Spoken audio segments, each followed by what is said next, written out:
All right, everybody. Hello again. Turlock Unified TV. Mr. Jeffries, English teacher, Turlock High.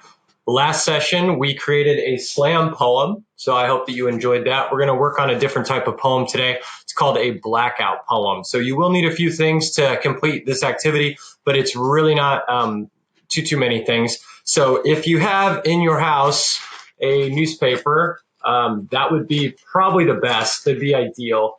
And then if not, maybe you have a magazine, or if worst really came to worst, you could use a page out of a book.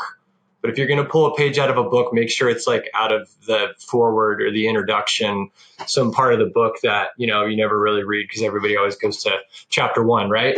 So you need a page with text on it, right? And basically, the idea is that you take a page with text on it and you are going to black out all the words that you do not need in order to create your poem. So you see two examples. On the left is an article from the Modesto Bee, and on the right is a page I tore out of a magazine. Either works, and so the first thing you want to do is get that page in front of you. The other thing you're going to need is the best thing to do this project is a Sharpie, but any type of marker would work that you can find around the house in order to cover up all the text that you don't need for your poem. So the first step is to tear out the page. And so after you've torn out the page and cut out the article that you're going to use, you are going to just basically decide on a number. So I think my number was 7. How many words you want to pull from your piece of text. And so I think I said, I'm going to pull 7 words out of my text that I'm going to keep for my poem. And I try not to think too much when I do this. I just let the words kind of pop out at me. And so you may be able to see on your screen, I chose the word fire from the second line, the first line of the newspaper article. And then I saw the word announced. I saw the word evening, flames, processed. And so you're not really looking for anything in particular. You're just pulling out a number of words that you've decided on from your article. Then you kind of take stock of all of the words that you chose. And so you notice that I chose a total of 1, 2, 3, 4, 5, 6, 7. I guess I lied. I chose 8 words out of the article. Now, these 8 words probably don't really have too much to do with each other. They don't need to. The idea is that you're going to get creative with these 8 words and you're going to somehow turn them into some type of poem that has some type of message, or maybe it doesn't have a message. Maybe when you get done with it, it just sounds interesting, right? So this is for fun. So what I like to do when I've chosen my words from the poem is to make a list of them using a lined piece of paper or any scrap piece of paper. So I chose the 8 words: fire, containers, evening, processed, the scene, water, protection, and family. And so one of the things I noticed when I was doing this activity was so many things in the newspaper are negative. And so I was trying to find an article that was positive, and it was difficult to do. And so I finally just gave up and I said, all right, this is my article. Fire breaks out in Modesto Junk Co. scrapyard. And I kind of circled some pretty negative words that have negative connotations: fire, the scene, processed. I don't know that those are necessarily negative words, but they're definitely not positive words. But then I got to the end of the article and I noticed 2 very positive words, in my opinion: protection. It happens to be part of the Consolidated Fire Protection District, which is an agency or a company or something.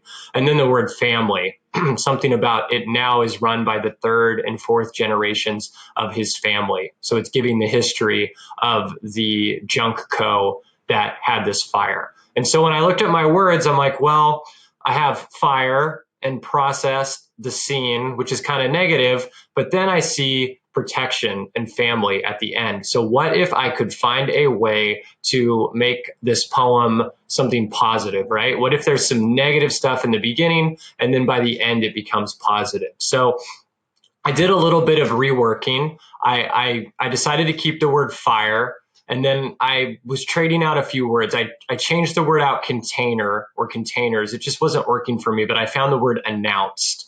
All right. So if you look about halfway down the first column, I squared off the word announced. Then I kept the word evening, and then I added a few more words. I added the word flames. I kept processed, and I kept the scene. I kept water. And then I found something interesting, water from above. Well, when I hear water from above, I think of rain. So then I got it in my mind, what if this is a poem about a fire that breaks out and then the rain comes and puts the fire out? Well, that's a pretty positive message. I kind of like that. It sounds interesting. And then I had the word protection, but it'd really be easier if I had protected. So I kind of cheated and I decided I'm going to take off the last three letters of protection, the ION, and I'm going to take the ED from another word.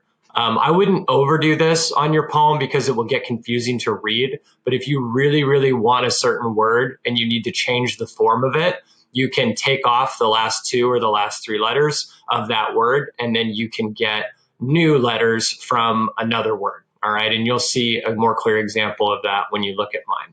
Then finally, I needed something to link protected and family together. So I got very lucky that the word his was between protected and family. All right. So I basically had the skeleton of my poem at that point. And so I went through with my marker, and other than the words that I had put squares over, I kind of just went over all the other text with the marker, and I made sure to scribble out any word that I didn't need. You got to be really careful when you do this, especially if you're anything like me, because you kind of get in the zone and you end up coloring over something that you didn't mean to. So, for instance, the original article is called "Fire Breaks Out in Modesto Junk Company Scrapyard."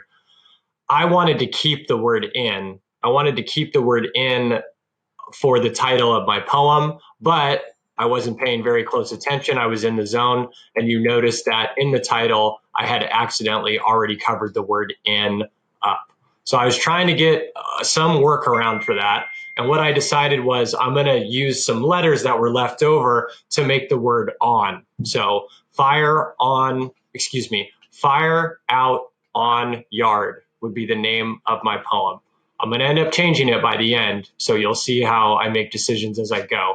But you'll have to make up for your mistakes if you end up scribbling over things that you don't mean to. Then when you've kind of got all the things that you don't want scribbled out, you can really, really, really get dark with the marker, and you can put some clear, definite boxes around the words that you want to keep. And you want to really get it as dark and filled in around all those other words as possible. All right.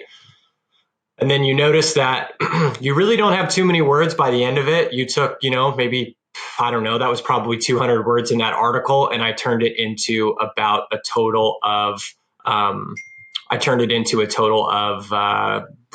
10 words altogether. Okay. So I decided when I was looking over my finished product, I didn't like on in my title any longer. And so I changed it to fire out yard.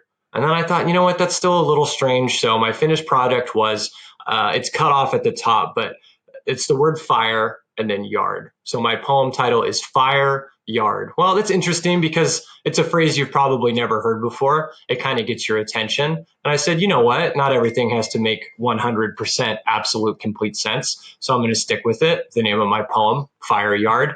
And then this is how my poem reads. Fire announced evening. Flames processed the scene. Water from above protected his family.